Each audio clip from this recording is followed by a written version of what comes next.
Namaste, everybody. How you doing? So we're still here in one form or another. And of course, many of our good friends in California are suffering terribly. So many people's houses are gone and cars are gone and possessions are gone. Boy, very intense. We're not used to that here the same way that people are in other parts of the world. As bad as things can get here, and as many people that do suffer daily from the lack of food and lodging and medical care, for the most part, we're not that much not often faced with these kind of disasters. So, of course, it's happened in New Orleans, it's happened in many places with floods.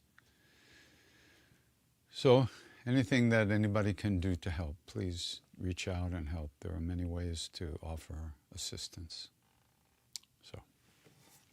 And one way of helping is offering our hearts to all beings.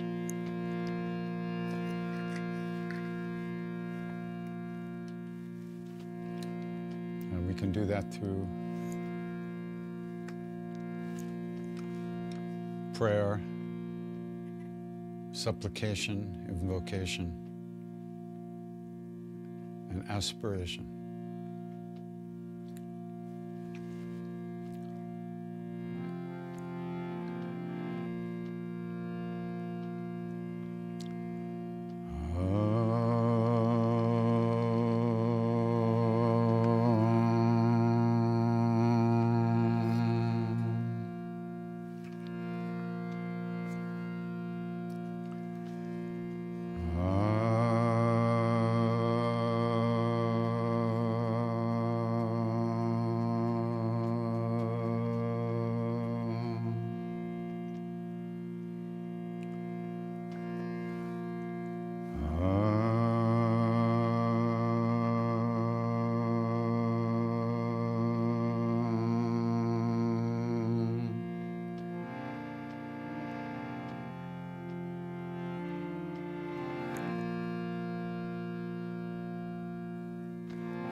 Pranavam bhavana kuma kalabana pavaka jnanagam jasu hridayagha vasenya ram sarachapadha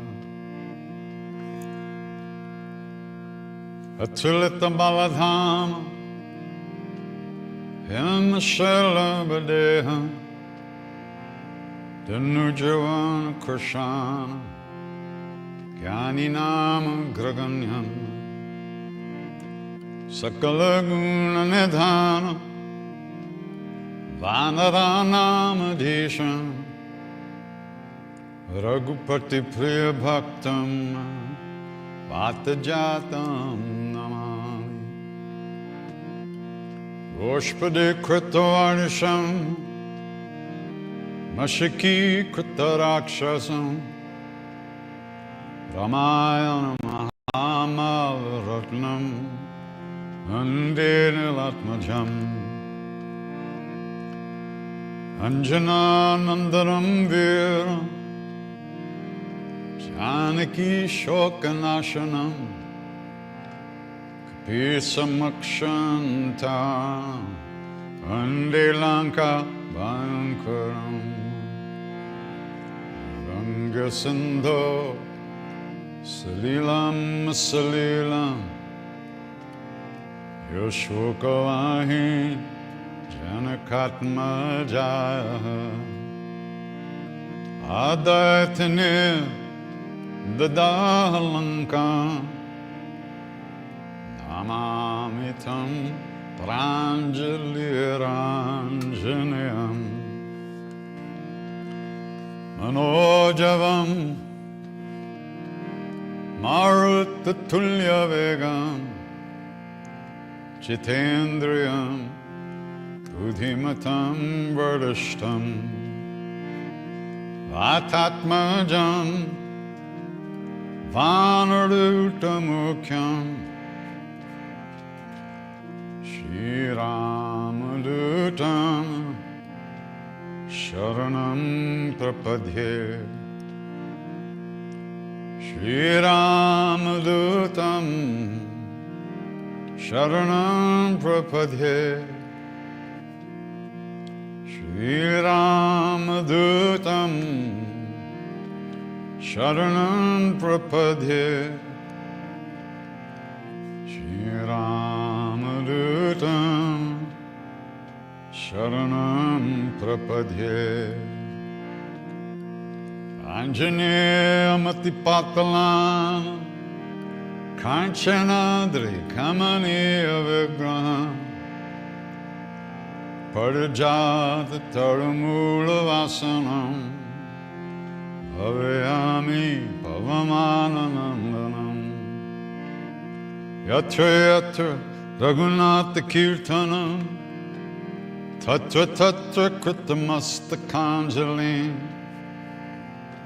Vashpavari Paripurna Lochanam Martinamat Rakshasantakam Bolo Bajranga Bale Hanuman Ki Jai.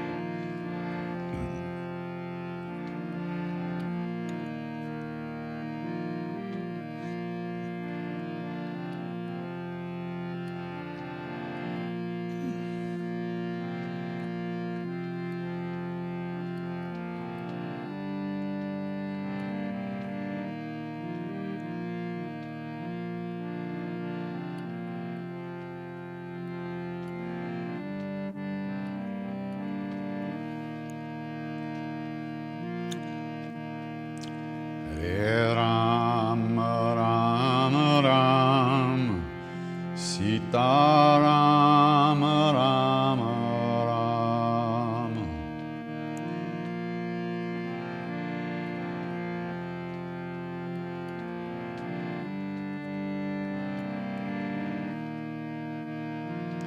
Ram Ram Ram Ram Sita Ram Ram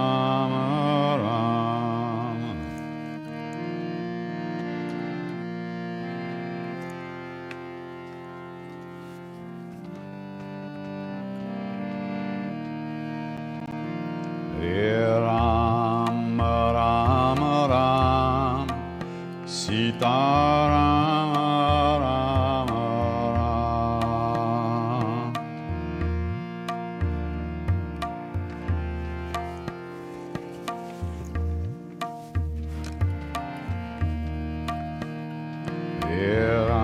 Ram Ram Ram Ram Sita Ram Ram Ram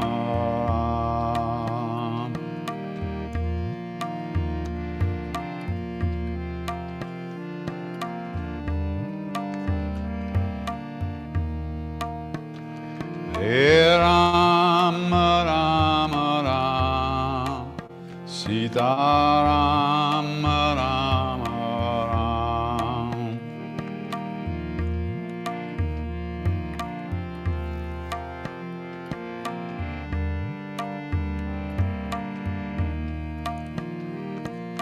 Ram Ram Ram Ram Sita Ram Ram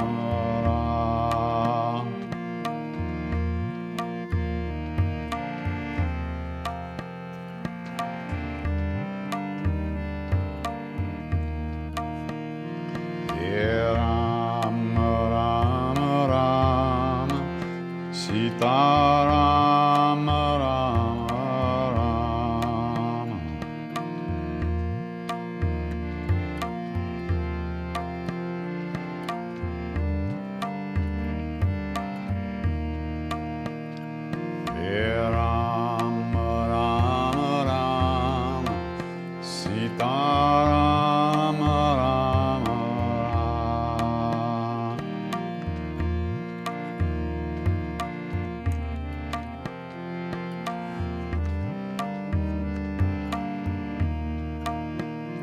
Hare Rama Rama Rama Sita Rama Rama Rama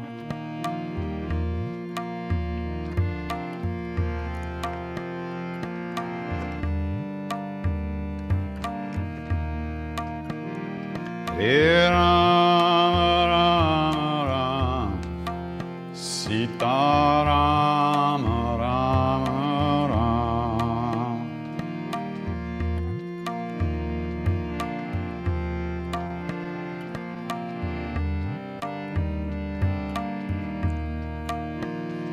Hare Rama Rama Rama Sita Rama Rama Rama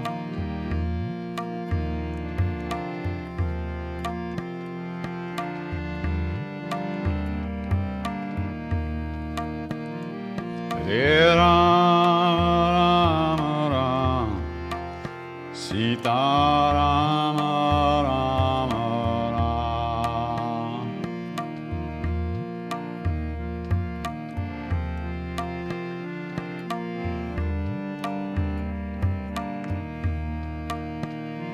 Hare Rama Rama Rama Sita Rama Rama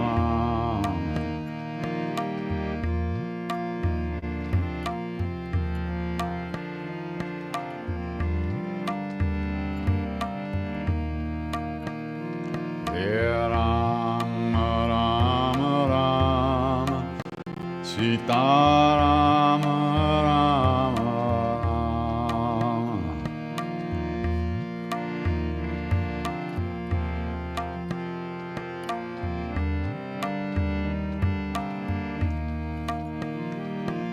Shri Ram Jai Ram Jai Jai Ram Shri Ram Jai Ram Jai Jai Ram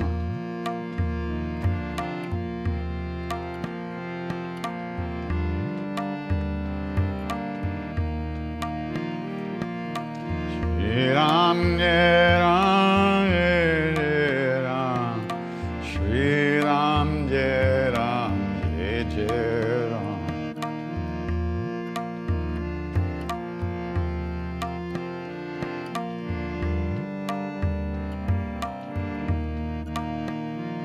Hare Rama Rama Rama Sita Rama Rama Rama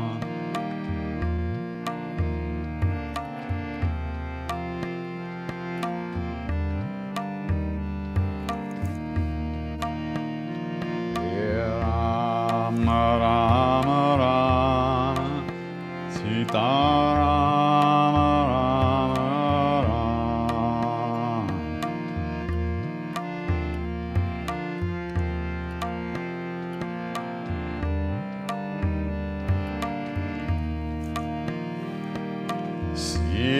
Sitaram, Sitaram, Sitaram, Jai Sitaram.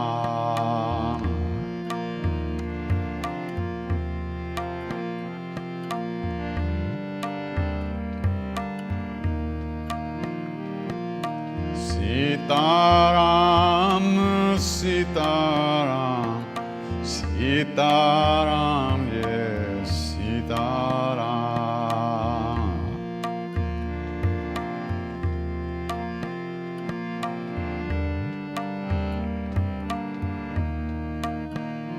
Hare Rama, Rama Rama, Sitaram, Rama Rama.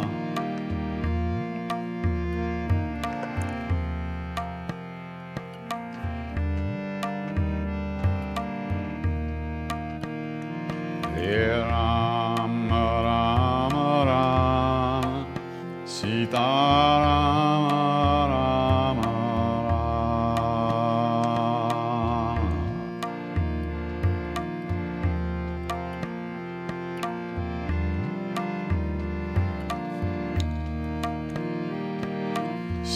Sitaram, Sitaram, Sitaram, Jai Sitaram.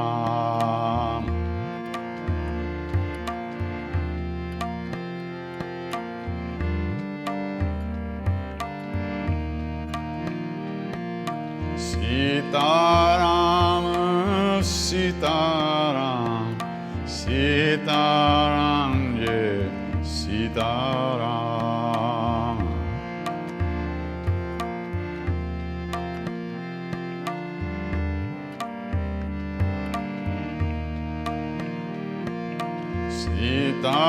Sitaram, Sitaram, Sitaram, Jai Sitaram.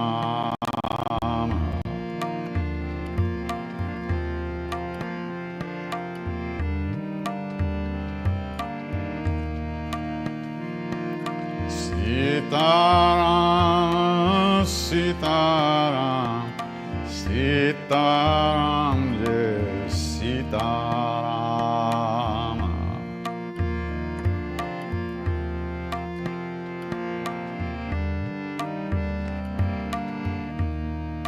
Jai Jai Ram Krishna Hari, Jai Jai Ram Krishna Hari, Jai Jai Ram Krishna Hari, Jai Jai Ram Krishna Hari, Jai Ram Krishna Hari, Jai Jai Ram Krishna Hari.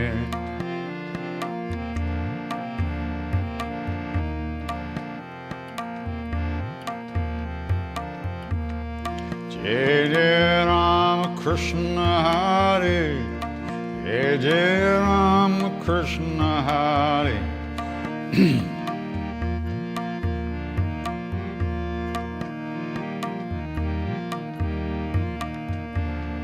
Jai Jai Ram Krishna Hari, Jai Jai Ram Krishna Hari.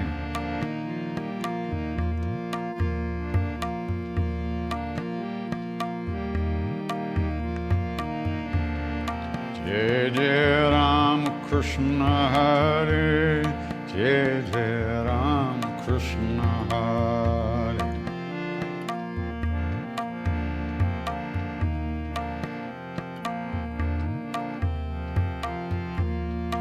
Jai Jai Ram Krishna Hari, Jai Jai Ram Krishna Hari.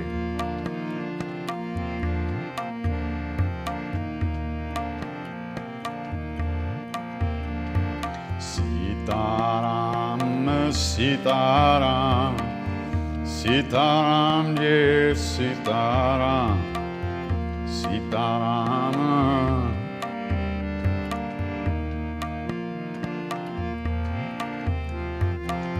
Sitaram, Sitaram, Sitaram, Jai Sitaram.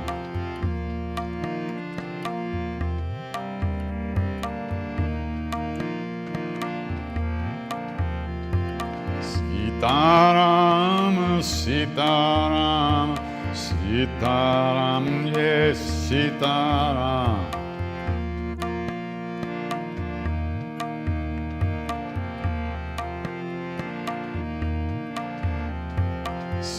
Sitaram, Sitaram, Sitaram, Jai Sitaram.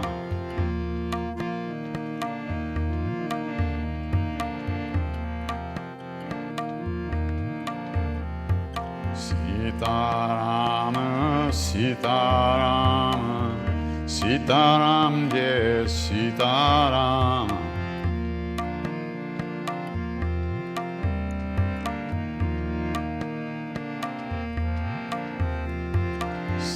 Sitaram, Sitaram, Sitaram, Jai Sitaram.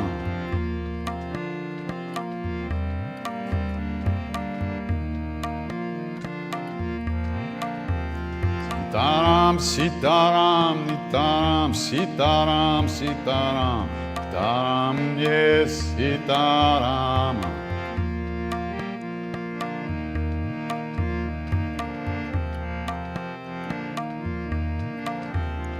Taram Sitaram Itaram Sitaram Itaram Sitaram Jai Sitaram.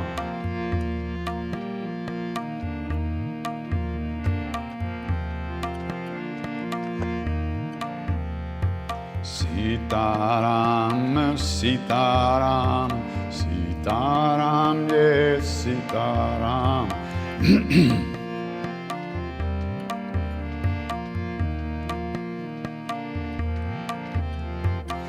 Sitaram, Sitaram, Sitaram, Jai Sitaram.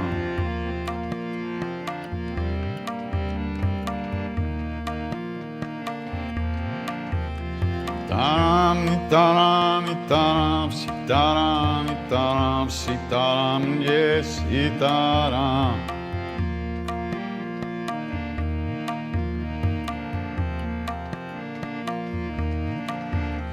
Taram, taram, taram, taram, taram, sitaram, yes, sitaram.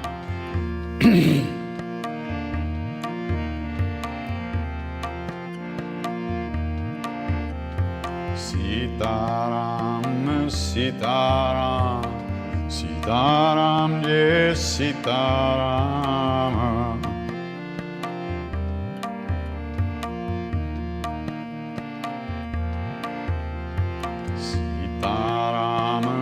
Sitaram, Sitaram, Sitaram.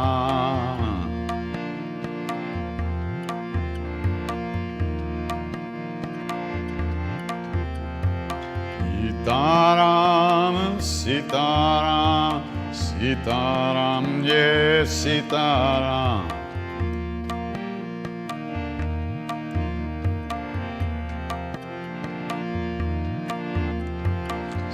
Sitaram, Sitaram, Sitaram, yes, Sitaram.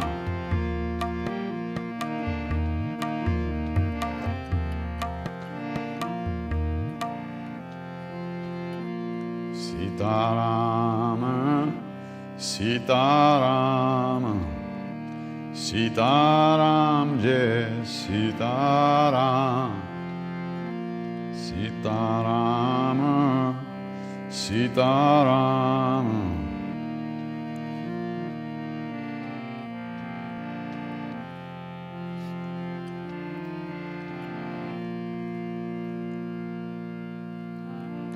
Shri Rama Rama Raghunanda Rama Rama.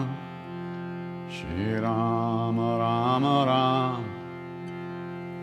Bharatagraja Rama Rama. Shri Rama Rama Rama. Ranakarakasha Rama Rama. Shri Rama Rama Rama. Sharanam Bhava Rama Rama.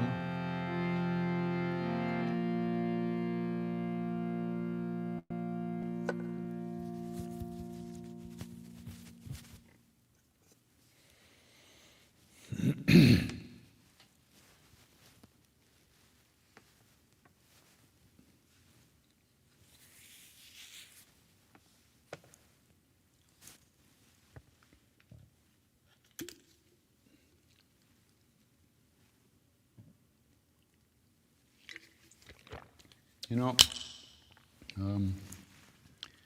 where I read before I sing, it's called the Sri Hanumat Stavan, Stawan. I'm going to read you the translation to it, if I can find it.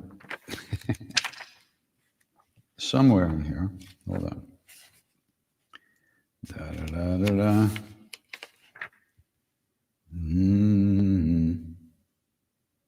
There it is. On page 40, Chalice. So this is a short invocation to Hanuman. And It describes many of the things that we read about in the Ramcharitamanas and the Ramayana.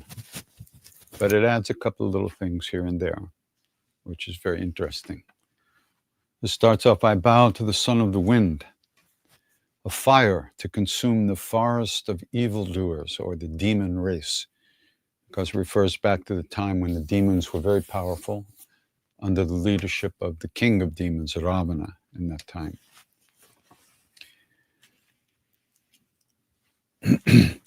Jasuhara, and he's the destroyer of the darkness of ignorance, and in whose heart resides Sri Ram, the bearer of a bow and arrows. I bow to the son of the wind, the abode of the immeasurable strength, possessing a body shining like a mountain of gold, a fire to consume the forest of the demon race, the foremost among the monkeys, foremost among the wise, and the abode of all virtue, the chief of the monkeys and the most beloved devotee of Sri Ram. I worship Hanuman, who made the great ocean resemble the furrow of a cow's hoof.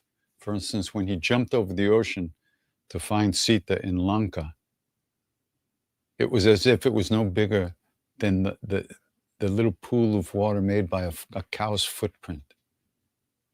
The water that's caught comes into a cow's footprint.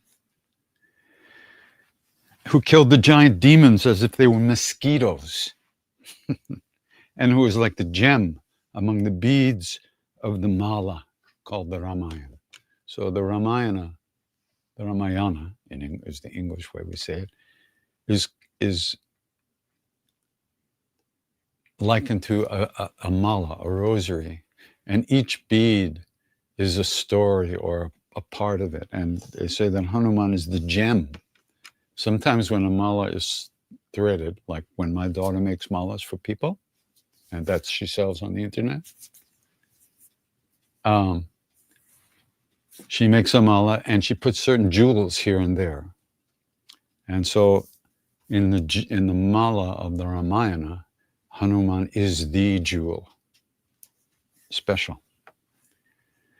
I worship Hanuman, the brave son of Anjani, the dispeller of Janaki's grief, the lord of the monkeys, the slayer of Akshay Kumar, Ravana's son, and the terrorizer of Lanka. I offer homage to Anjani's son, who leapt easily across the ocean waters and took the fire of Janaka's daughter's grief, and with it burnt Lanka. This is very cool. So Sita, being the soul, was in terrible grief after having been kidnapped by the ego and apparently losing her connection with the Supreme Being, the soul being one, the individualized aspect of the Maha Soul, the great soul. And remember, every soul is exactly the same. Every soul is a reflection of the same light, just like many different pools will reflect the moon's light. It's the same light, but in each pool it takes a different shape or it looks a little differently, but it's the same light. And here is the same thing. Each individual soul is that light. That light is awareness, pure being, consciousness, our true nature. But it's covered up, just like leaves on a pond or weeds on a pond, so that you can't see the reflection of the moon. And all these practices we do are simply to remove those weeds that we ourselves have put there with our own actions and our own thoughts and our own stuff. So Hanuman, if you know the story, he actually burns Lanka down. But how did he do that? What did he use to burn Lanka? It was the fire of Sita's grief, the intensity of her longing for Ram and her separation from Ram. And Ram also suffered. Also, he wandered around the jungles, apparently separated from Sita too, looking for her everywhere. And it was Hanuman who connected them, that flow of grace that connects our individual being, our soul, so to speak, with the one, which it's always connected because it's the same. But we lose that experience of the connection.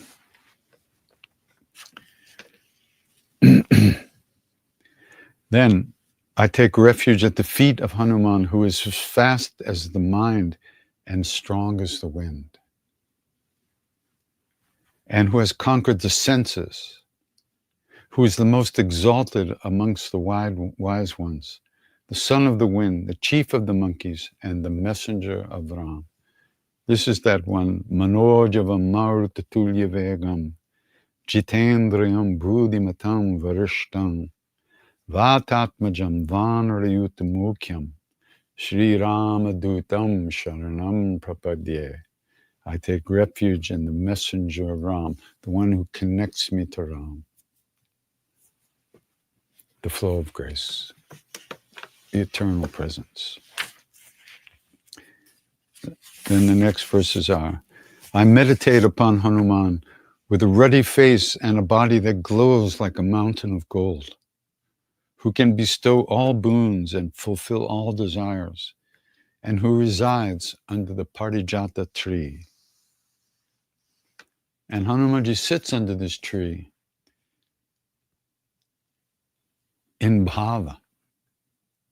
He sits under this tree with eyes full of tears. The next verse says, I bow to Hanuman, who goes wherever Ram's name is chanted, bowing in reverence, eyes filled with tears of love, head bent in adoration, who is known as the slayer of demons or destroyer of negativity. But this thing, I remember that when this first clicked for me. You see, Hanuman has no ichcha, no desire of his own. He only exists to serve Ram. So unless there's something to do, he just sits at the foot of this tree, in whatever world that is. I don't know what kind of tree that is. He sits in bliss, in bhavana, in the devotion, in the tears of love flow from him. Because he has nothing to do. He has no agenda of his own. But when there's work to do, when there's seva to do for Ram, I remember Dada told me a story once that he and Maharaji were in a place called Chitrakoot, which is the jungle where Ram, Sita, and Lakshman lived for 12 years while they were in exile. And there's a place called Hanumantara, which means Hanuman's hill. And at the crest of the hill, it's believed that Hanuman came there to cool off after burning Lanka, because his body had been burning with energy and fire. And he came to a place called Sita Rasoi, which was Sita's kitchen, where there was a stream that came up at the top of the hill, the mountain, right by the kitchen. And he came up and he rested by the stream and cooled off. So while Maharaji was sitting there, he was telling Dada this story, and he said, Hanumanji came here to cool off after burning Lanka. And then Dada said, as if talking to himself, he kind of said quietly, but Hanumanji was always at peace. That a really big thing. Because no matter how engaged you are, whether you're burning the demons, flying over the ocean, carrying a whole mountain full of herbs, you never have a sense. Hanuman never senses, has the feeling, I am doing this. He sees, He is only an actor on the stage of Ram, in Ram's drama, Ram's Leela, that he doesn't exist as a separate being. He's a part of the one. He looks like himself, you look like yourself, I look myself. But we think we are who we think we are. He doesn't. So that was a really cool thing for me, to recognize that when I'm not busy doing something,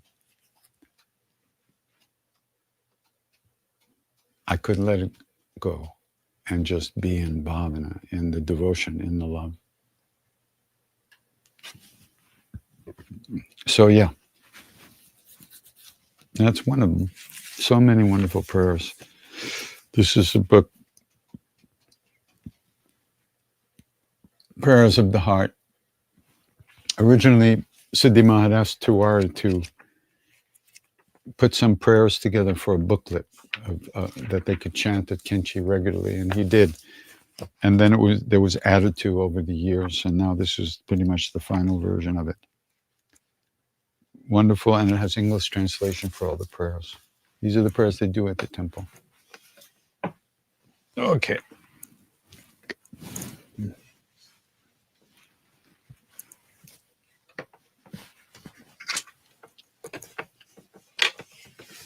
Where are we?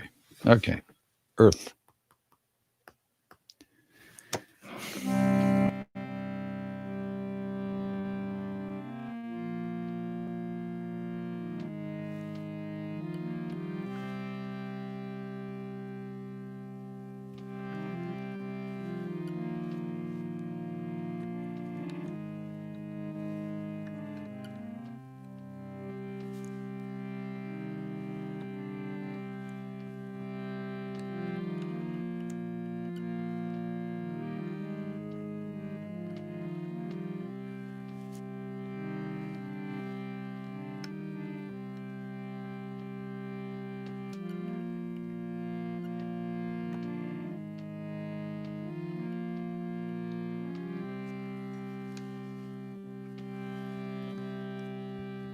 Shambho Sada Shiva, Shambho Sada, Shambho Sada Shiva, Shambho Sada, Shambho Sada Shiva, Shambho Sada.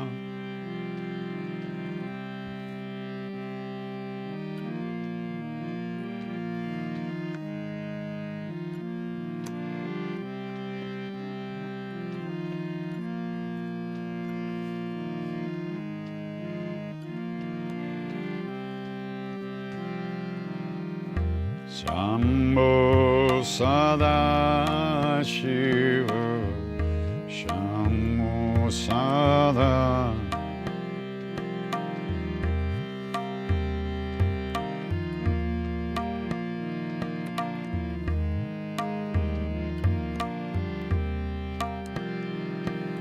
Shambho Sada Shiva, Shambho Sada,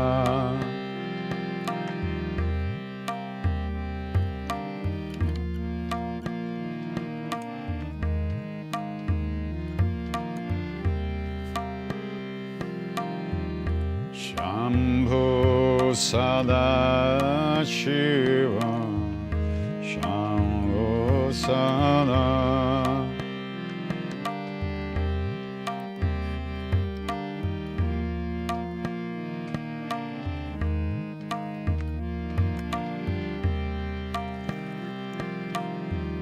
Shambho Sada Shiva, Shambho Sada,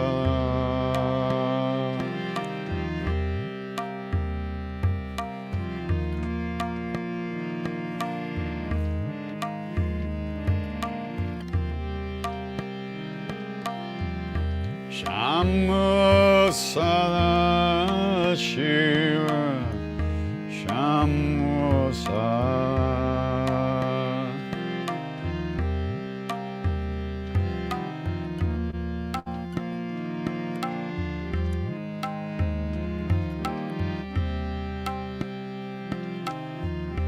Shambho Sada Shiva Shambho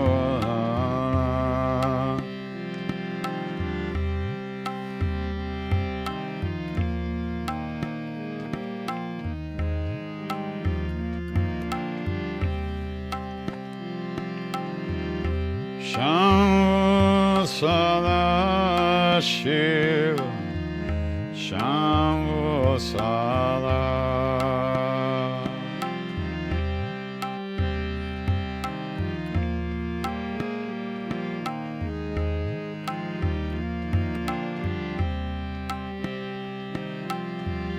Shambho Sada Shiva Shambho Sada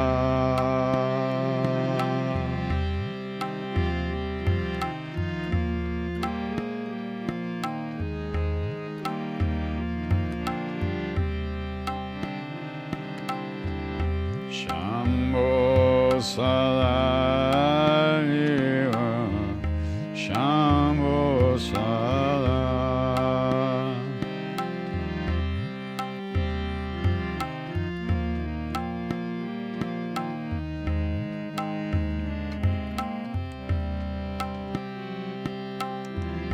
Shambho Sada Shiva Shambho Sada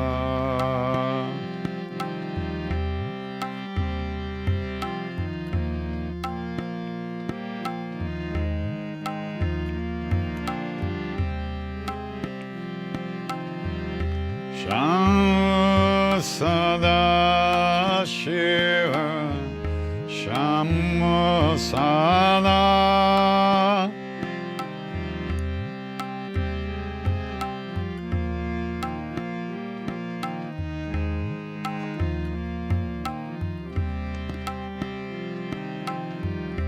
Shambho Sada Shiva Shambho Sada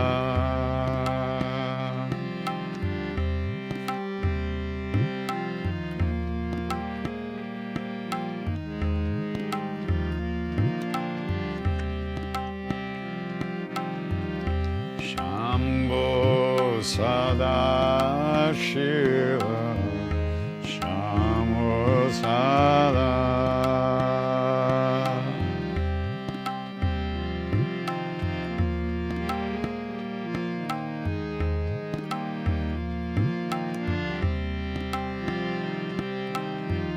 Shambho Sada Shiva Shambho Sada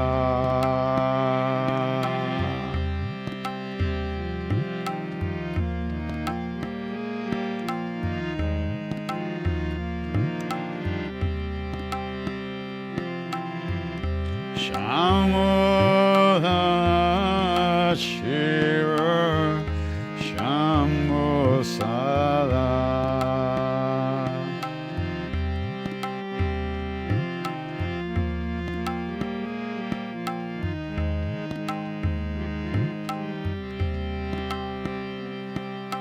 Har Har Mahadev Shambho Kashi Vishwanath Gange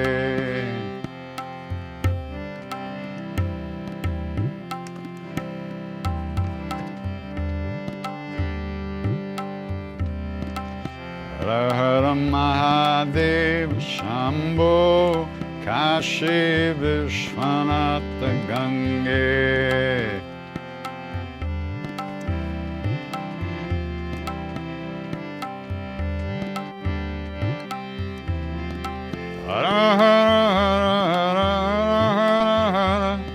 Har Har Mahadev Shambho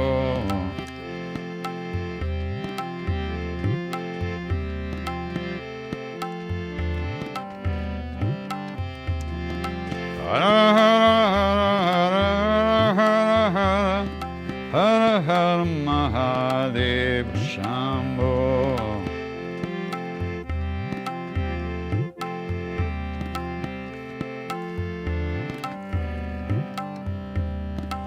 Har Mahadev Shambho Kashi Vishwanath Gange.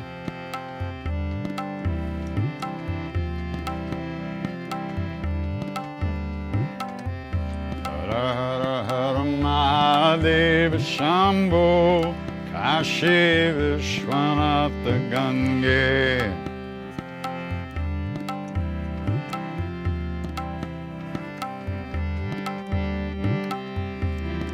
Har Har Mahadev Shambho.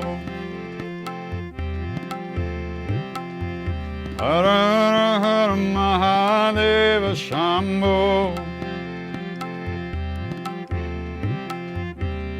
Kashi Vishwanath Gange. Har Har Mahadev Shambho Kashi Vishwanath Gange.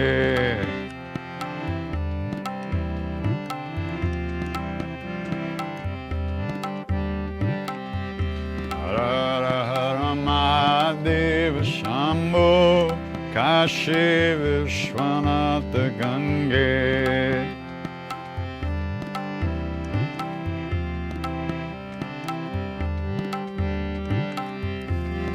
Har Har Mahadev Shambho.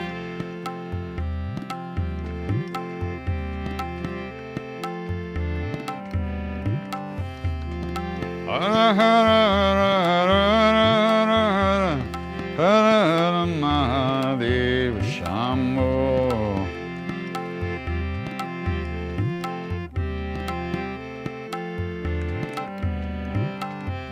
Har Har Mahadev Shambho Kashi Vishwanath Gange.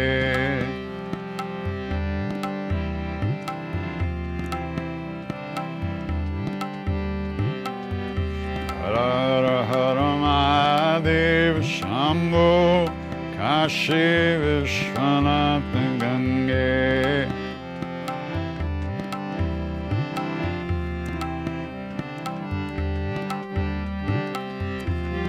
Har Mahadev Shambho.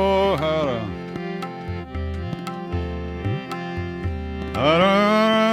Mahadev Shambho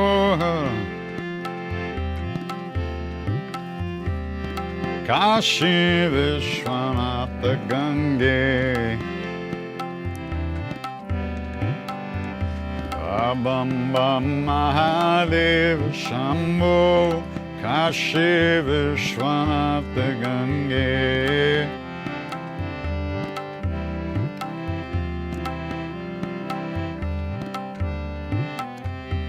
Har Har Mahadev Shambho Kashi Vishwanath Gange. Har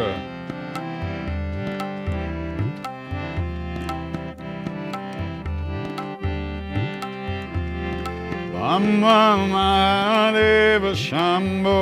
Har Har Bam Bam Mahadev Shambho. Har Kashi Vishwanath Gange. Kashi Vishwanath Gange.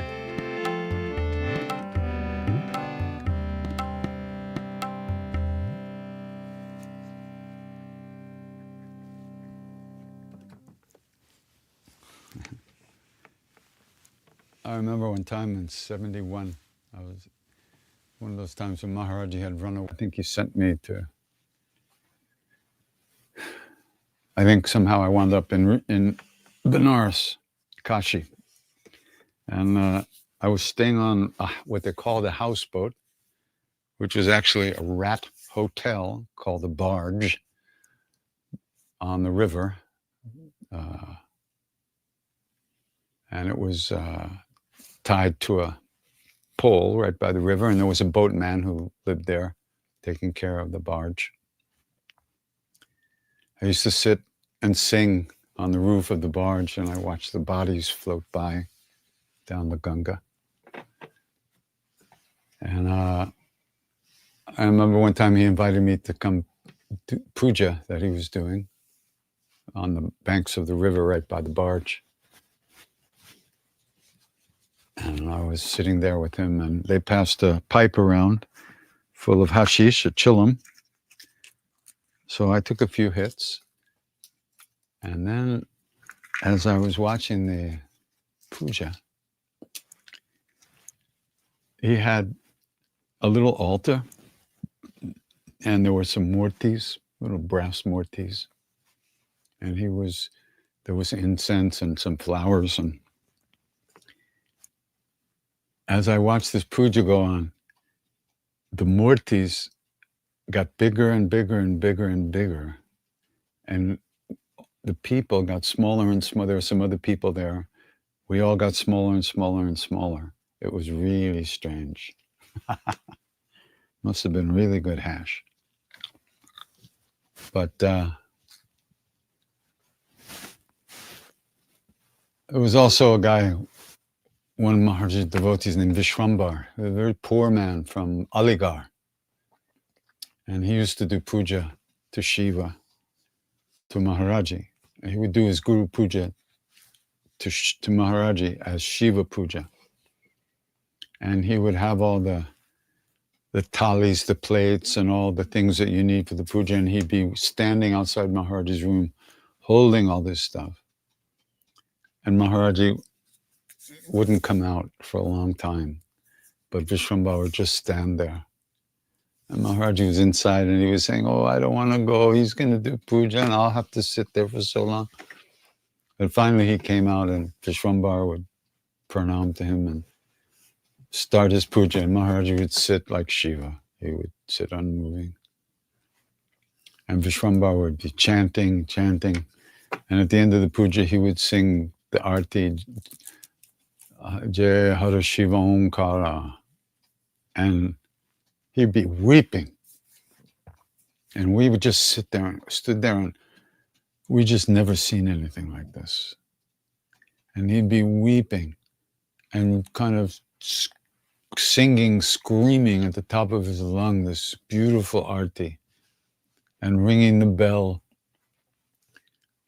And at the end of the arti, he would be in samadhi, and he would just stand there like this. Boy, I wanted some of that. I wanted some of that. Vishwambar, what a beautiful man.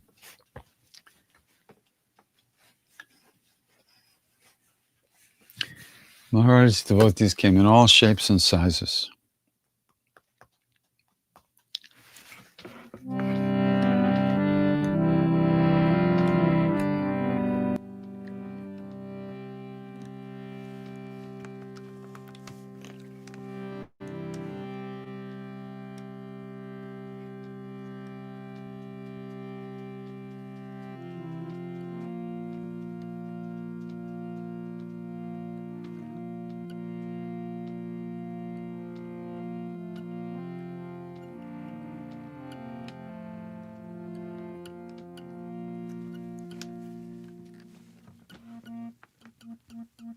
It's making a funny noise.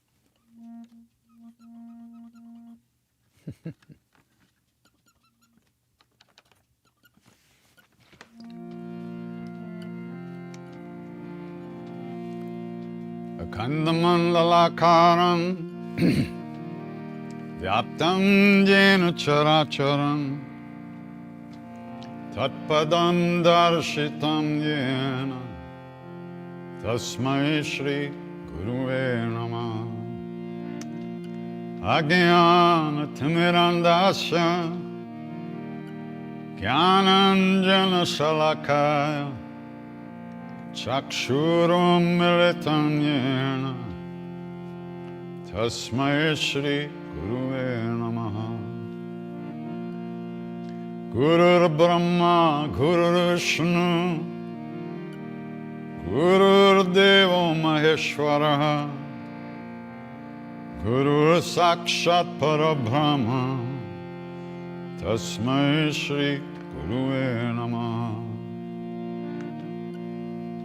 Dhyanamulam Guru Murti Pujamulam Guru Padam Mantramulam Guru Vakyam Mokshamulam Guru Kripa. Guru Madhye Stita Mata Matri Madhye Stito Guru Guru Mata Namastestu Matri Guru Namamyaham.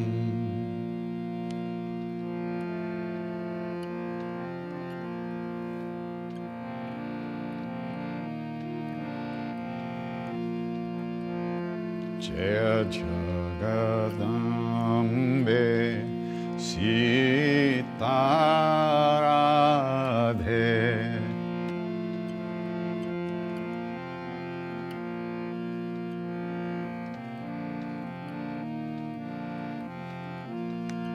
Jaya Jagadambe Sita Radhe.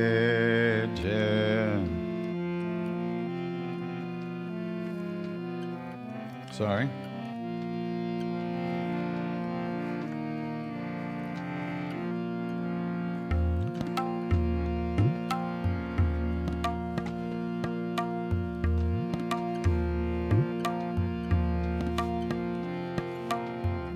Jaya Jagadambe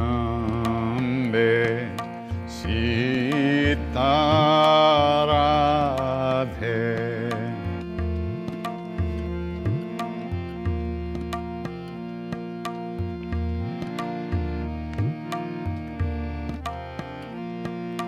Jaya Jagadambe Sita Radhe. Jaya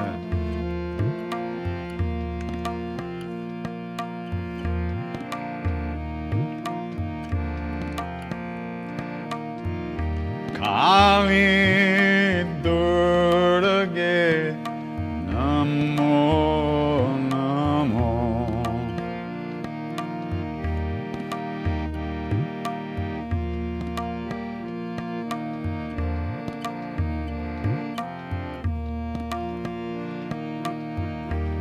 Kali Durge Namo Namo.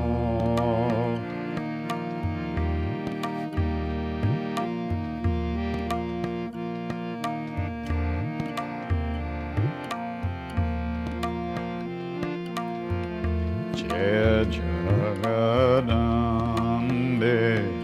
Sita Radhe.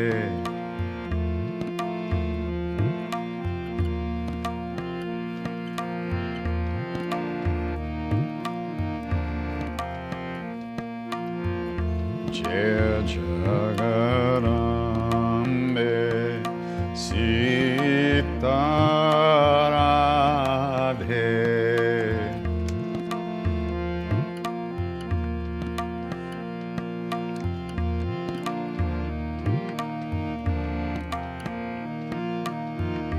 Kali Durge Namo Namo.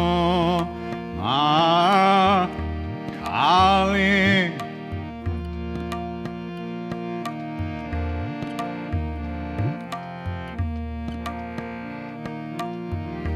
Kali Durge Namo Namo.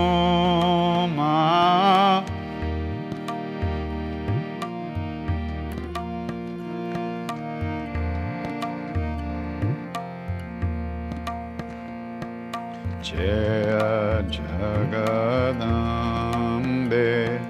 Sita Radhe.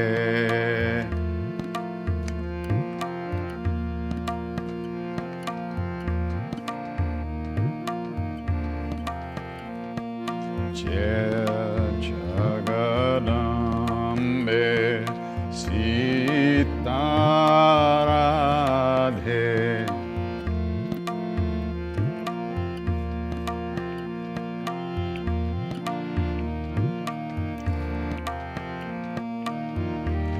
Kali Durge Namo Namo Ma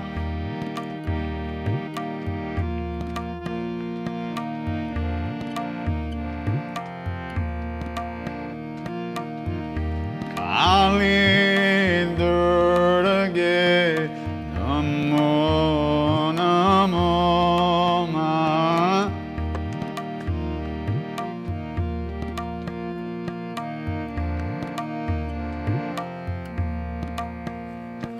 Jaya Jagadambe Sita Radhe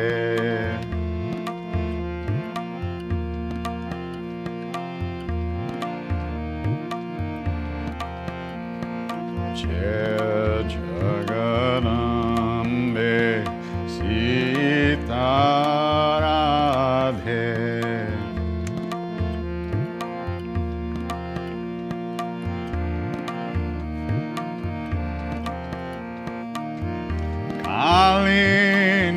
Kalindurge Namo Namo Ma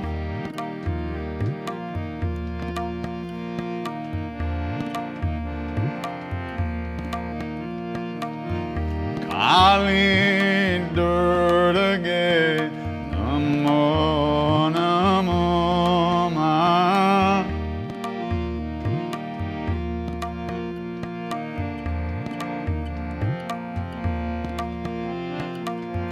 Jaya Jagadambe Sita Radhe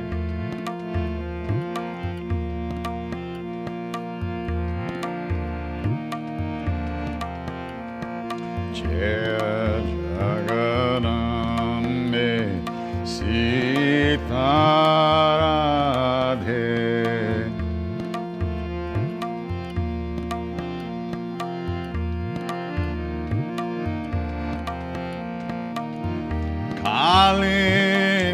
Kalindurge Namo Namo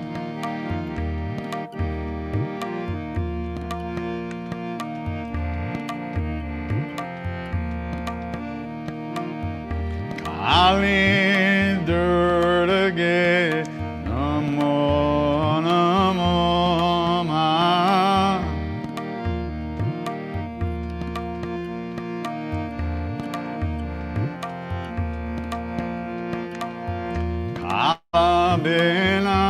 Kabinashani Kali Jaya Jaya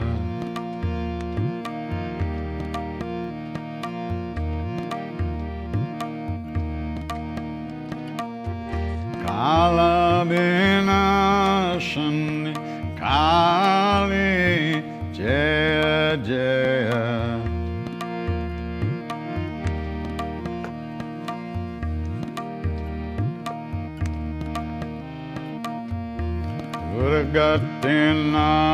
Durgatinashani Durga Jaya Jaya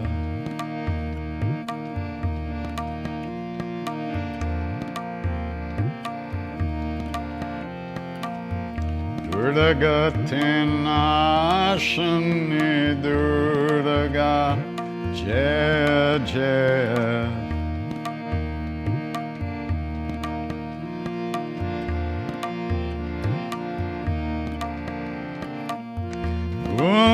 Umarama Brahmani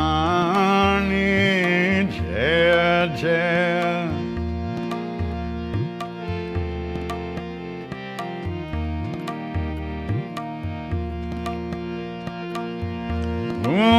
Umarama Brahmani Jaya Jaya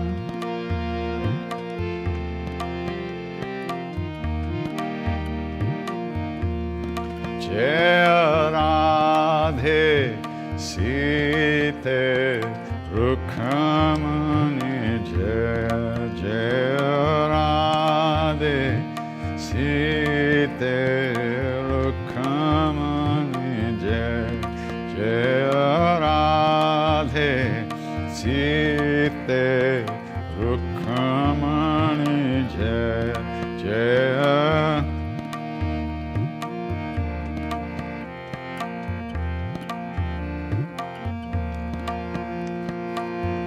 Kala Vinashani Kali Jaya Jaya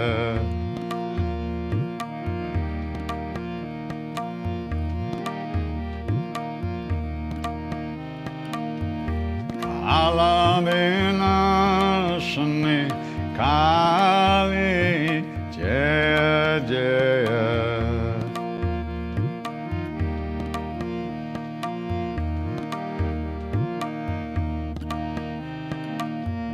Durgati Nashani Durga Jaya Jaya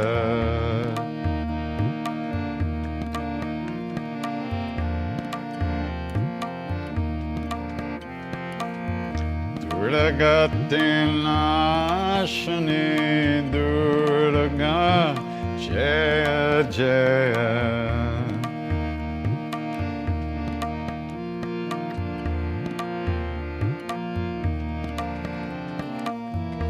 Umarama Brahmani Jaya Jaya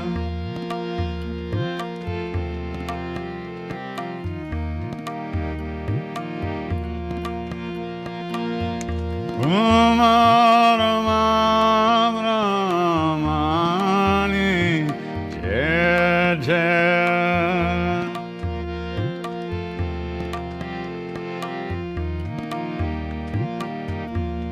Jaya Radhe Sita Rukhamani Jaya Jaya Radhe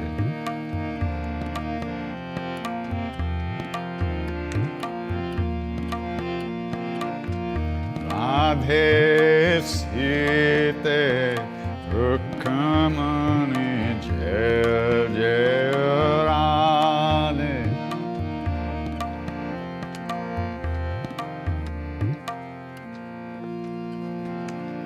Radhe Sita Rukhamani Jaya Jaya Radhe Sita Rukhamani Jaya Jaya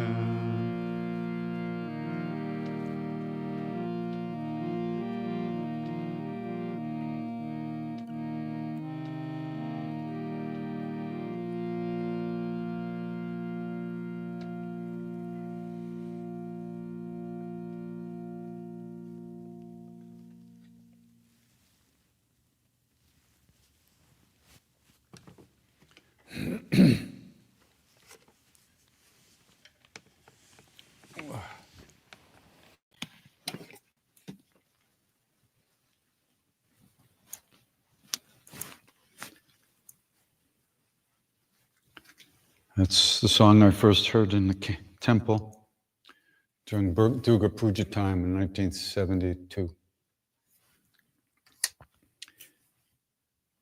The Mas had come. It was a time of year when all the ladies could come from town, and for 10 days they could stay in the temple and do puja every day and see Maharaji. It's a wonderful time for them.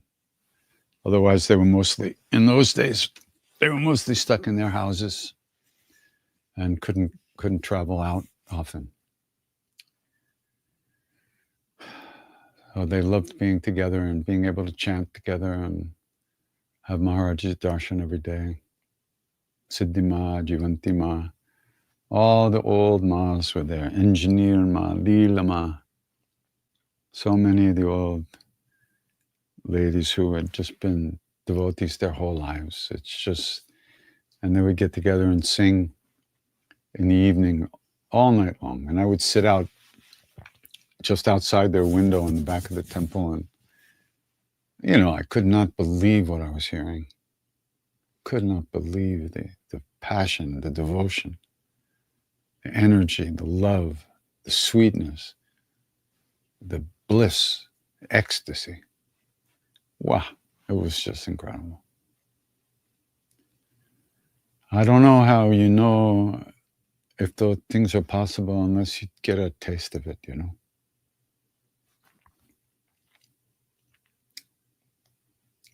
But the thing is, everyone knows what it is. We wouldn't be looking for it. Everyone knows. And that's where the suffering is from. The fact that we can't be who we know we could be. We can't live in that love within us. Even though we know it's there, even though a part of us knows it's there and is looking for it everywhere, but can't find it. That's what causes all the suffering and the greed and the anger and the violence, is the frustration of not being able to find what's true inside. And then it's true everywhere. So let's look at some of the, whatever you want to call them.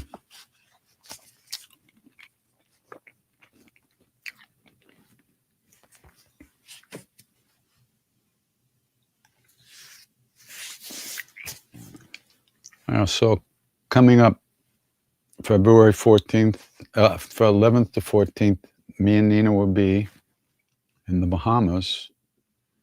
Actually, I think, Nina, are those your dates too? She goes a few days before me and does a couple of days there, and then I do a few days. Okay. February 21st and 22nd, we're in Miami, Florida. Kirtan and workshop, I think, is somewhere around there. March 14th to 17th, Garrison Institute, right up here in upstate New York. We're doing a weekend there. March 20th is the Tarrytown benefit for the Tibetan Home of Hope that we do every year. May 22nd to May 25th is Yogaville. Yeah. We're going to be doing a new recording in the studio sometime in March and April. So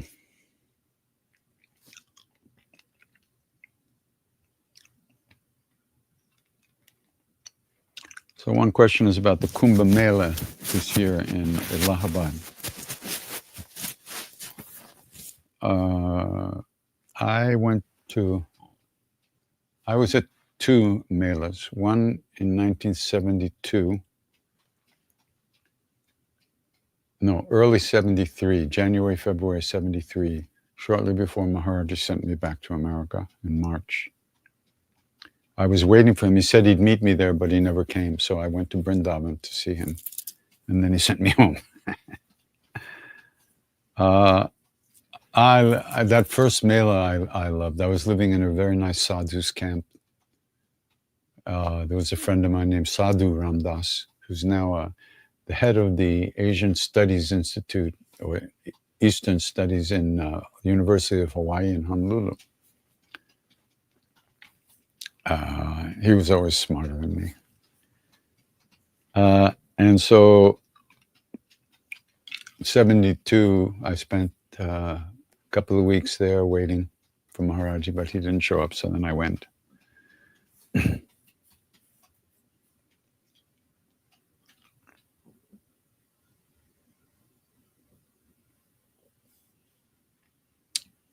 Then the next time I was there was in 1989 in the camp of that very old Baba that I often speak about, who was 163 at the time.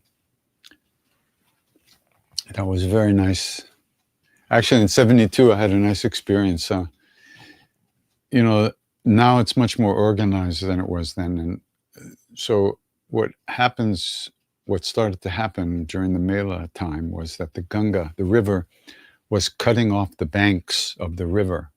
The sand was like destroying the beaches. And so there was a lot of danger for people trying to get in and bathe because of the river being so fierce there, and the banks of the river falling in. So everybody was forbidden to bathe at the proper time, at the first early morning, the bathing day. So okay, so I was just waiting around. So, however, the Baba who I was staying with called me, and he asked me to take a pail of water and go down to the river and fill it up with the Ganga water and bring it back to him. So I took the pail and I walked down to the river, and I was at the river. I was stopped by the police, and I said, no, I'm not going to bathe, but this Baba asked me to bring some water in the bucket. Okay, you can go. So I went down to the banks of the river, and I was just filling up the bucket, and a little boat goes by with some dignitaries, some like politicians and important people. And they saw me there, and they said, hey, you want to come with us? We're going out to the special place in the middle of the river where the Yamuna and the Ganga meet, and also the invisible Saraswati comes up in this place called Prayag, in the middle of the river. You want to come with us? And I looked around, and the police weren't looking, so I jumped in the boat and I went out with them to the middle of the river, and I had a great bath. Just me and 4 or 5 of these politicians. It was very sweet. And then I went back and brought the Baba his water, and he just smiled. He knew what was going to happen. He did that on purpose. He fixed it so I could get my bath. 89, I was there. Now in 89, you see, every 12 years there's a Mela, and it's based on certain constellations, astrological constellations. Every 12 years, there's a certain constellation. Every 144 years, which is 12 times 12, there's an extra special constellation. In 1989, that special constellation was there at that time, the month of January, February in India. And there were, in those days, now they're saying there'll be over 400 million people over the month. But in those days, it was very small. Only 20 million people came. So I was in this Baba's camp, and with a few other people. I think Raghu was there, and Haridas, yeah, a few others were there. And so this Baba, who was 163, his elder guru brother, who was over 270, called him, and so they met.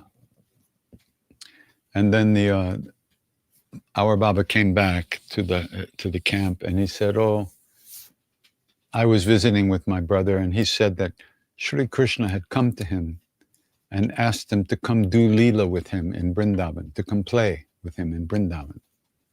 So he's going to go." So I didn't quite understand. But then it turns out, like less than a month later, that Baba, who was 270 years old, left the body. That's how he described it. He was going to go play with Krishna.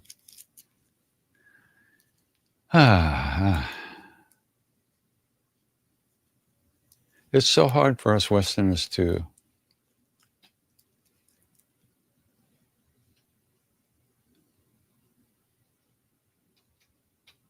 believe, act, really even conceive that these things could be true. There really is a Krishna. I mean, maybe we don't see that form. And Siddhima used to say, you won't see Hanuman in his monkey form in this age. You couldn't bear it. It's too strong. So he comes as a beggar or a sadhu walking down the street. But you won't see him in his monkey form because you would die. We don't have the wiring for that in this yuga, in this Kali Yuga.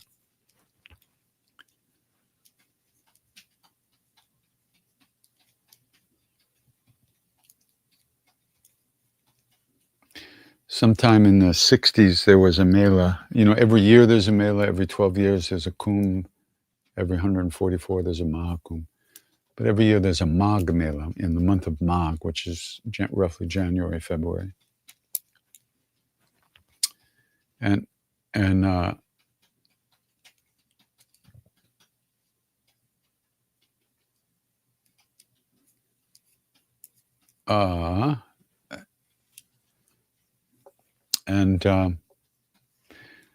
one story that Dada told me, and that I think is in his books, either By His Grace or The Near and the Dear, which are wonderful books, and both available on Amazon and different places. There was a Mela, and Maharaj had a camp at the Mela, and there were devotees staying there, and they were feeding people all day, feeding pilgrims. And one day Maharaj left in the morning to go to the Mela grounds. And as he left, he told Dada that he would meet him later on the banks of the Ganga. So later on, sorry. I hope it's still there. I just knocked over the Instagram. Later in the evening, Dada finished his work and went to the Mela grounds. And he went to Maharaj's camp, but no one knew where he was. And so he went to the banks of the Ganga and wandered around there. And with him was a young servant boy, who was very devoted to Dada. And he was walking with Dada, and Dada was walking by the banks of the Ganga. And the servant boy was saying, Dada, we should go back. We should go back, Dada. It's very late. Maharaji must be back at the place now. But Dada didn't say anything, although he was feeling somewhat stressed out, because he knew that there were people at his home, waiting to eat, and they wouldn't eat until either he or Maharaji came back to the house. So he was feeling a little stressed about that. And very stressed about it, actually. And he realized, well, maybe I should, So he stopped walking and he looked out at the banks. He was on the banks, looked out over the river, and he was just doing something in his mind. And all of a sudden, out of the blue, where there had been nothing, a boat shows up right in front of him. And sitting on the boat is Maharaji and some devotees.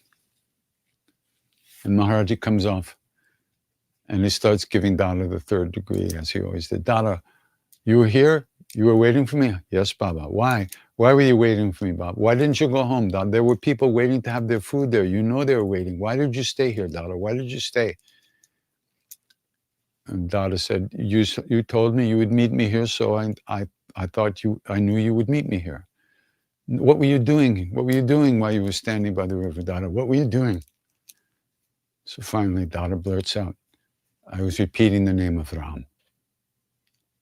And this is where Maharaji said, Dada, that's right. That's the right thing. Ram Nam Karne se sab pura ho jata hai. From going on repeating these names of Ram or names of God, everything is accomplished. Dada took this to be the supreme teaching for him. And it is, but we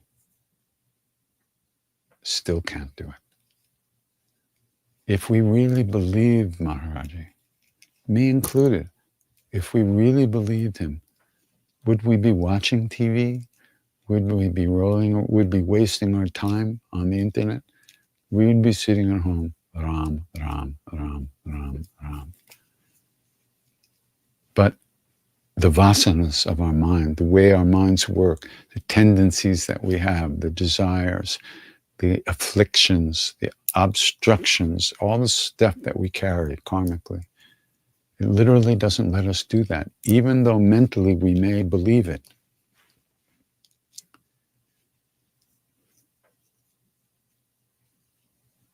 And willpower is not enough in this situation. It's just not enough. It can help, but there has to be grace. The connection has to be there, and that connection has to deepen. And as that connection deepens with your own heart, or with your guru, or with your beloved, or with Hanuman, Ram, Kali, Durga, it doesn't matter. Buddha, your guru, your lamas, your Sufi teachers, your Christian saints, whoever you're connected to, the more you feel that connection, the less your afflictions will push you around, will push us around. You have often mentioned that one should trust oneself. How can you explain that a little more? Because heart and mind both are influenced by what we read and see. So what we like or dislike is also a result of our past, how we are brought up. So is there any true calling which is bereft of any influences? And are you telling us to trust that calling?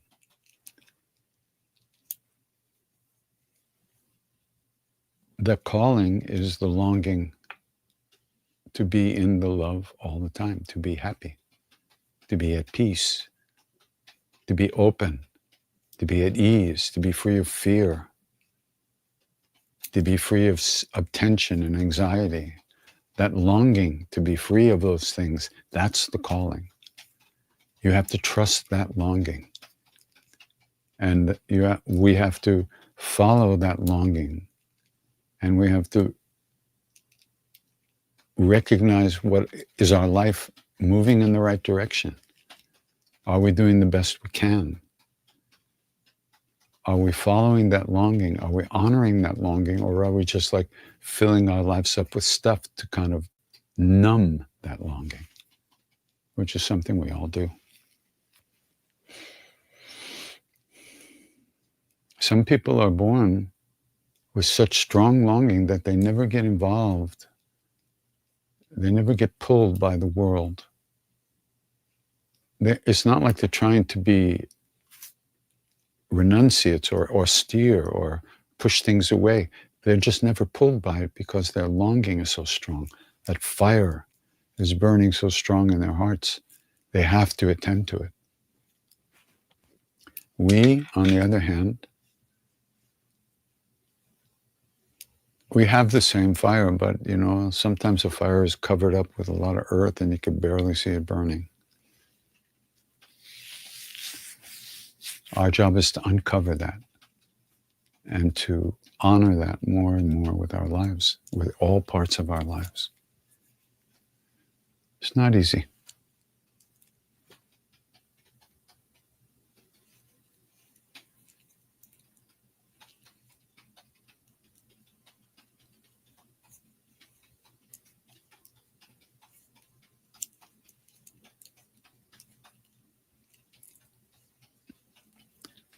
Someone wrote, I recently lost my home in the Eaton fire.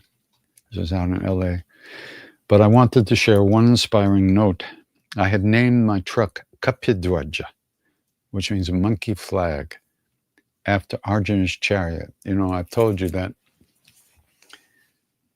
Arjuna's chariot, during the war, Krishna was his charioteer, drove his chariot. All the warriors used these chariots. They traveled, they fought with their bows and arrows on these chariots, and their charioteers were, very accomplished at moving them around and protecting them and getting them into the right position. So Krishna was Arjuna's charioteer in the war. And all through the war, so when the war was over, every day during the war, Krishna would get off the chariot first, offer his hand to help Arjuna down off the chariot. They were the best friends in the universe. And because of a bunch of circumstances, Krishna became his charioteer. And so at the last day of the war, after the war was over, they drove the chariot up to this place. And Krishna said to Arjuna, today is different. Today, you get off the chariot first and you run as fast as you can away from the chariot. So Arjuna jumped off the chariot and ran as fast as he could. And then Krishna stepped off the chariot. And at that moment, the chariot had a flag. It was a white flag with a red monkey, a flying red monkey in the flag. The moment that Krishna stepped off the chariot, the monkey in the flag flew out of the flag into the sky and disappeared, and the chariot exploded in a million pieces. Krishna explained to Arjuna that Hanuman had been in the flag, guarding the chariot and absorbing all the missiles, all the things that were shot at the chariot to destroy it. He absorbed all that and saved the chariot from being destroyed. And that's what Maharaja told me when he named me Krishna Das. I said, Krishna Das, I'm a Hanuman guy. And he laughed. He said, no, it's okay. Hanuman served Krishna too. You see, Hanuman from a previous yuga. Krishna was from the next yuga. Ram was from this yuga. Krishna was from the next yuga.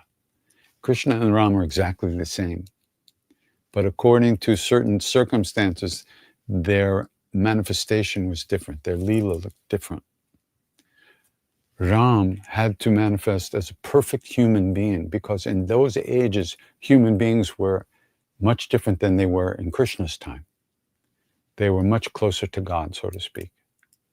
And so his job was to manifest, to act like a perfect human being. And supposedly, he wasn't supposed to know that he was actually an avatar.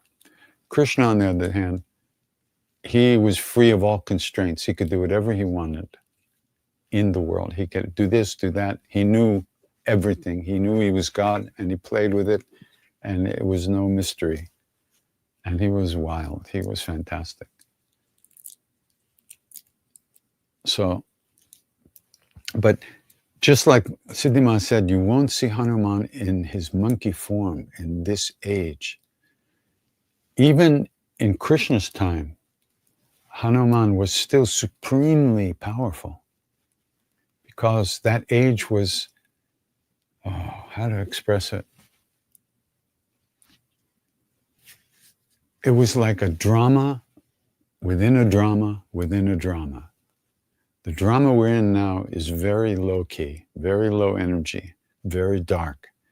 The drama of Krishna was much more alive, much brighter, much more incredible. The drama of Rama, Rama and Krishna are the same. It's not better or worse, but the drama was much more full of light. And then in the Satyuga, everybody's completely cool. So Satyuga, Treta Yuga, Dwapara Yuga, Kali Yuga, where we are now. I'm sorry your house was destroyed, and I hope you can rebuild or move, and I hope everything will be okay for you.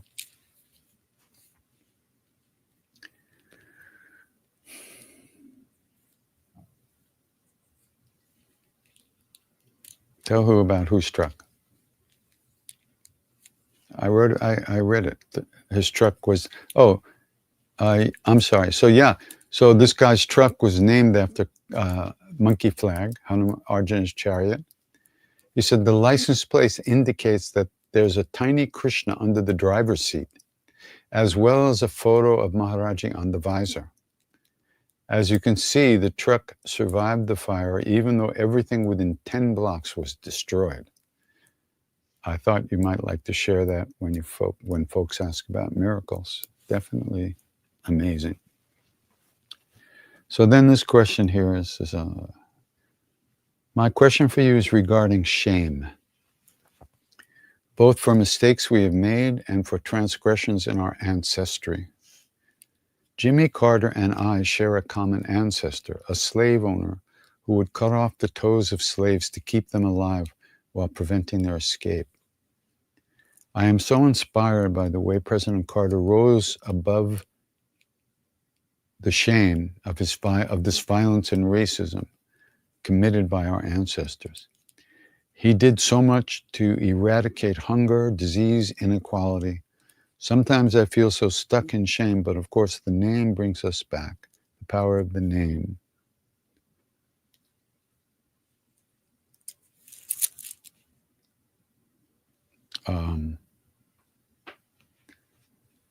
Well,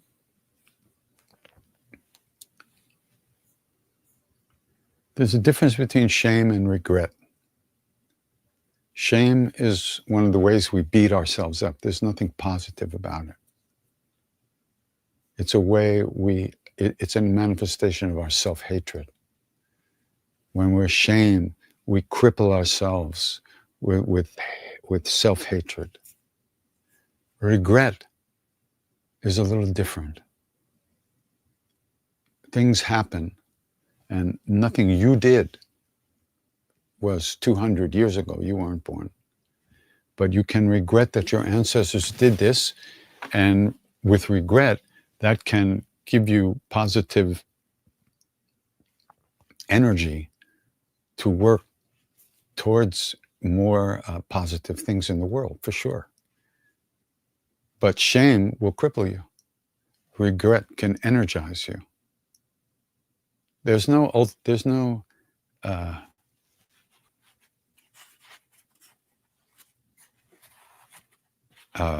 the word? Eternal damnation. Heaven and hell, as is described in Christianity, heaven is eternal. I mean, hell is eternal, and heaven is eternal. There's heaven, eternal damnation and eternal bliss. I don't believe that's accurate.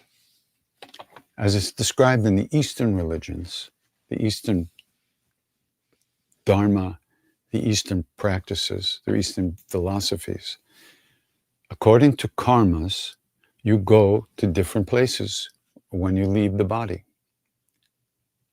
The quality of hell, of what you call hell, is that it's eternal. In other words, like when you get really depressed, don't you feel it's always going to be like this? I can't get out of this. I'm no good. I'm fucked up. This is me. I'll always be fucked up. I'll never get over. That's called eternal damnation. And that's what it feels like to 1 billion times worse in one of these hell worlds. But of course, it's not true that it's eternal, unending, because as soon as you pay off your karmic debt, you're incarnated in a different place. And it's the same in the heaven worlds. People think they're going to go to heaven and be happy forever. As long as you have the karmas to create that happiness, you'll be happy. But for instance, in the Indian tradition, there's a heaven that's ruled by Indra, the king of the gods. That's one level between the Brahma, Shiva, Vishnu. This is the king of the gods, all the wind god, the sun god, the earth, all those beings. And it's a position that you've earned, like through your karmas, through your good karmas, through your positive karmas, you've earned this position of king of the gods. But it only lasts so long as your karmas. And then they say how the being begins to sweat. And they don't sweat, but all of a sudden the being begins to sweat, and then they know they're about to lose that body, that Indra body in that world, and be incarnated somewhere else. So all these, just like emotions come and go, so do these, so they say, so do these different worlds come and go. That the Christians say this is eternal, forever damnation, but in other traditions, it only feels eternal, which adds a certain sting to it. And just like when you fall in love here on earth, the first few days, this is fantastic. I'll always feel this. This love is forever. And then, you see they don't wash the dishes. They can't piss in the toilet bowl. It's all over the floor. When things happen, and the love kind of disappears. This is the same in those worlds. The karmas that created the possibility to be the king of the gods or the this or the that eventually gets spent. And then something else happens. Different karmas show up. Okay.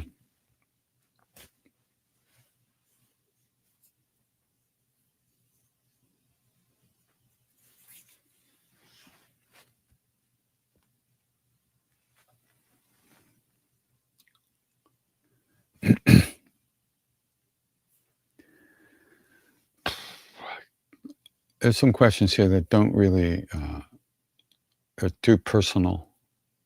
It's not really the place. I don't know if you know who Dr. Ruth is. Dr. Ruth used to give relationship advice and to people. She was a wonderful little old lady who had a lot of wisdom in those areas. But I can't give that kind of advice, especially with just 2 lines describing a situation. I'm not qualified for that. So here's a question. It says, when you're really having a bad day because of the immense suffering in the world and it really gets you down, how do you pull yourself out of it?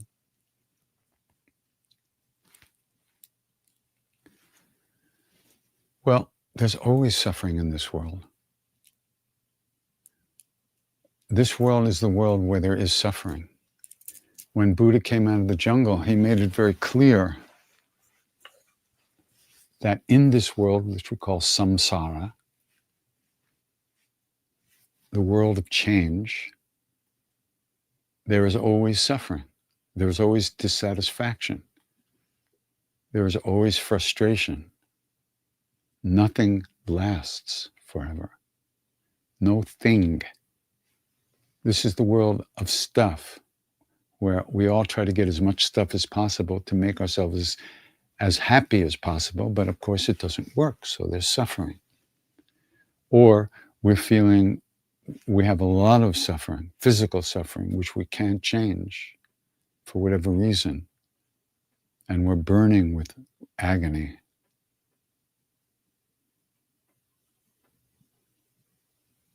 How do we deal with those moments? Everybody has to find their own way of dealing with these moments. You can't think yourself out of it. But there are ways of working with the mind and the heart. You know, it might seem simplistic, and probably I myself, not probably, I definitely over the years have learned a little bit about this. You know, there's all these teachings about to think of others. Maharaji himself, when I asked him, how can I, find God, he said, think about others. And I just thought he was putting me off, like, okay, yeah. What do you mean think about others? How does that help me? Well, it actually turns out to be the key to everything. Because all we do all day long, all life long, is obsess about ourselves. How am I now? How are my kids? How is the house? Is the car working? Do I need more of this? Where do I get this? How do I get rid of this? It's all about how am I now? And how can I avoid pain? And how can I avoid anxiety? And how can I avoid suffering? And how can I avoid feeling bad? And how can I avoid losing this or getting too much that I don't like? That's all we do. All life long, we think about ourselves. We are the number one important thing in our lives. And so the atmosphere or the ground on which we walk is filled with suffering. Every step will never bring happiness because there is no happiness there. There is temporary pleasures, which we think is happiness. One Lama once said, what most people call bliss is just a little less pain. But there is a thing called bliss, which is who we are already, but we don't know that. And we think about ourselves, we obsess about ourselves, we put on these clothes, we take these clothes off, we put this, we go here. It's all about driving this me around the world in the best way, in the least hurtful way. And it's something that just doesn't work. So all the teachings about kindness and compassion, and Maharaj is saying, don't think about yourself, think of others. That's the way he, in his simple way, would give us the highest teachings. When we say, how do we find God? He said, serve others. What? I mean, it was completely beyond anything I could ever understand. But now, I'm beginning to glimpse the idea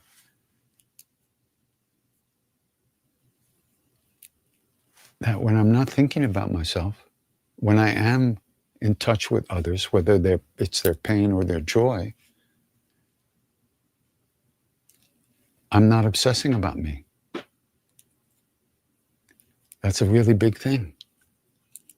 But we are trained to think about ourselves all the time. Everybody we grew up with thought about themselves all the time. Everybody we meet in the street thinks about themselves all the time. And so do we. When we're chanting, we're asked to do one very simple thing: pay attention. Impossible. But you're chanting and you notice, oh, I've been daydreaming. You come back. Every time you come back, that's a moment when you're just here and you're not thinking about the past or the future and yourself in one of those scenarios. So we cultivate thinking about others because it frees us from beating ourselves up and piling on more shit on our backs.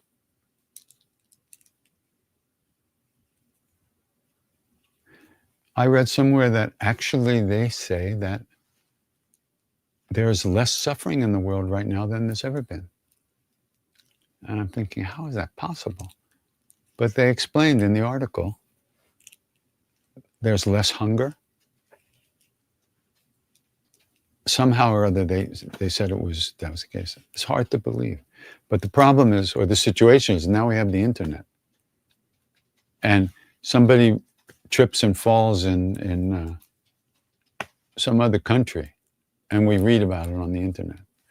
And because of our own negative stance and our own obsession with ourselves, and we get much more of the negative news, and we don't get a lot of good news, like all the nice things that happen in the world. Nobody's really interested in reading about that shit. We just want to read about all the bullshit and all the horror, which is a manifestation of what's running the show inside of us, which is this obsession with ourselves and the lack of understanding of the way out and what might be possible in life. So,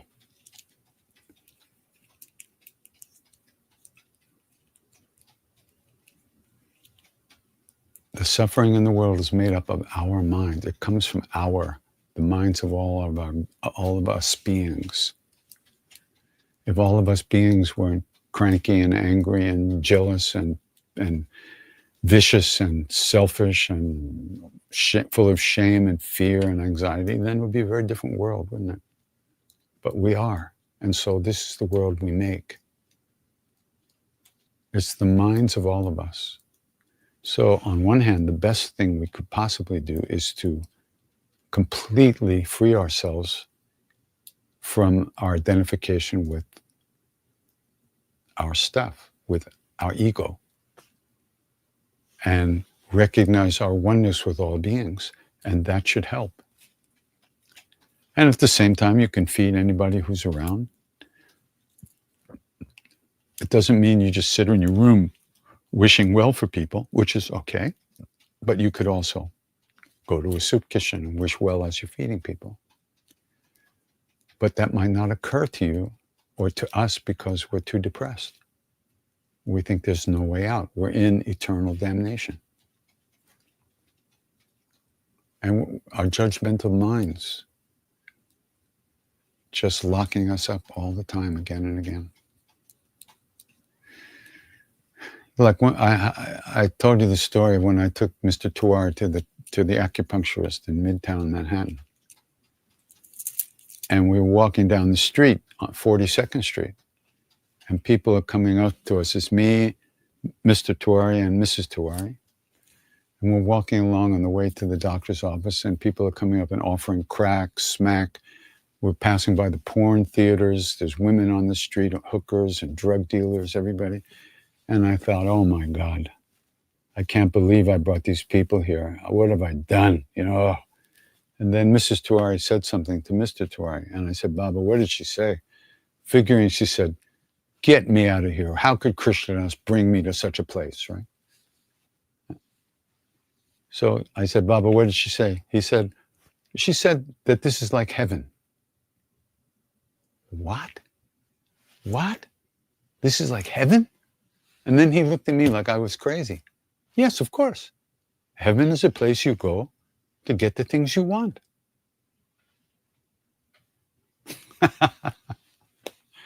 Oh, no judgmental mind. She didn't think these were bad people, selling crack, selling smack. She didn't think anybody was bad. This is where you go if you want those things. This is heaven for those people. Well, interesting, huh? Just shows you how much, you know, the first line of the sutra from the third patriarch of Zen. The great way is not difficult for those with no preferences. All we have is preferences all day long, all life long. That's where our suffering comes from. That's where other people's suffering comes from. And our attachment to our preferences. We're glued to them. We're stuck to them. And we have no way of getting out until we do. And when we do some practice. Practice is the way we can free ourselves from those things and ultimately from the belief that we are separate from everything and the suffering is out there. Once we know the suffering is in here, we can transform it, we can digest it, we can dissolve it. We can dissolve the effect it has on us, where it's just, it destroys our lives. So.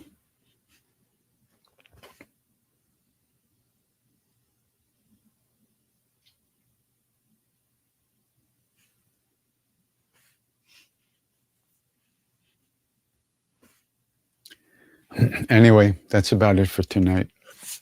I just want to sing a few seconds before we call it a day.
Om Ami Deva Hari.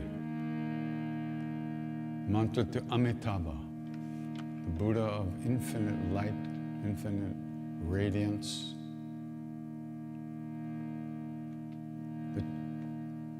the manifestation of all the love and compassion and kindness all the good qualities that can overcome suffering and can dissolve our egos, which is where the suffering, which is what the suffering is. Being separate, feeling other.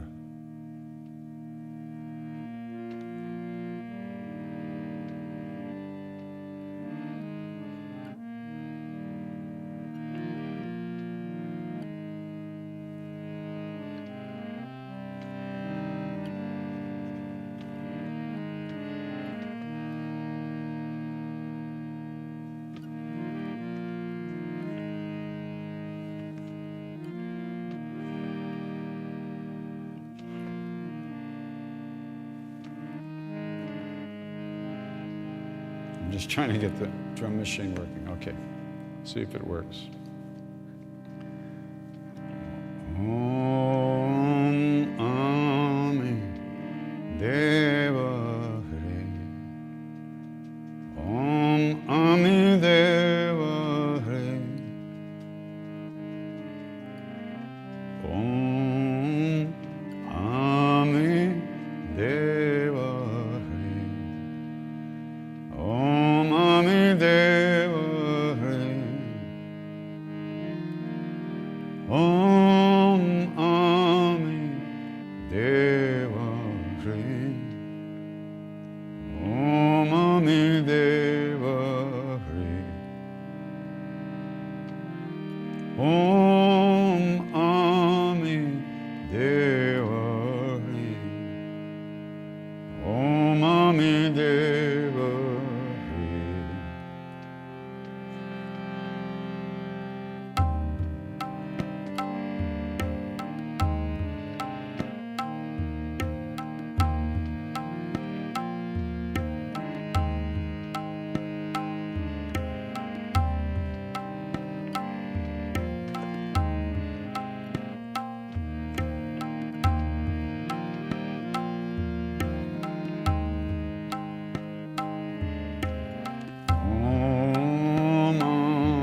Samasta Sukhino Bhavantu.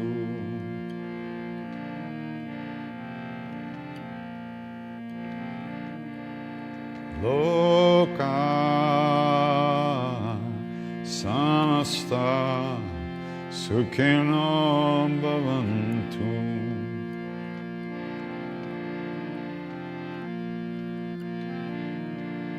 Loka Samasta Sukhino Bhavantu.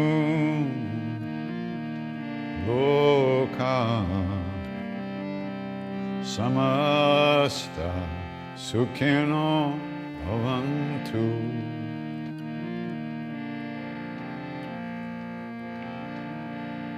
Loka Samasta Sukhino Bhavantu.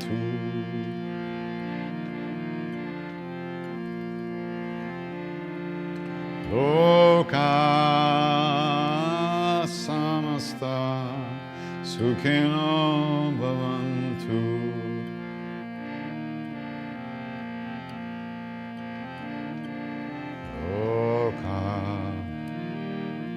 Samasta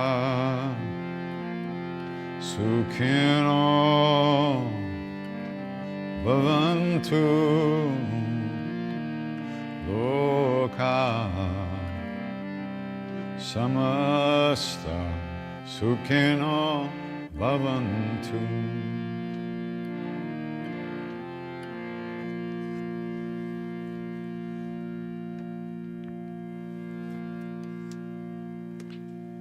If we know anything about a path at all, it's only because of the great beings that have gone before us. Out of their love, out of their kindness, they left some footprints for us to follow. So in the same way that they wish for us, in the same way that they wish for us, we wish that all beings everywhere, all of us, be safe, be happy, that all of us have good health and enough to eat. And may we all live in peace and at ease of heart with whatever comes to us in life.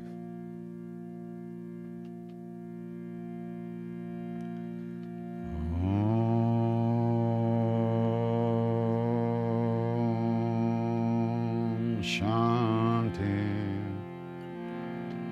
Shanti, Shanti.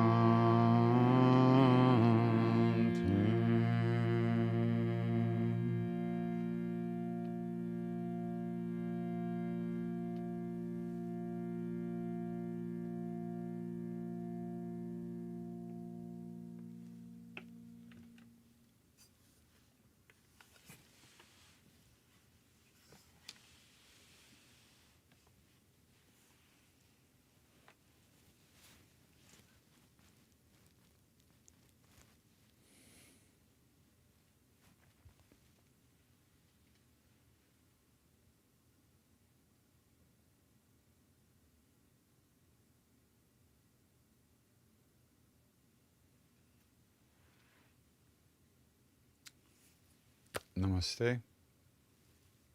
Take good care. Ram Ram.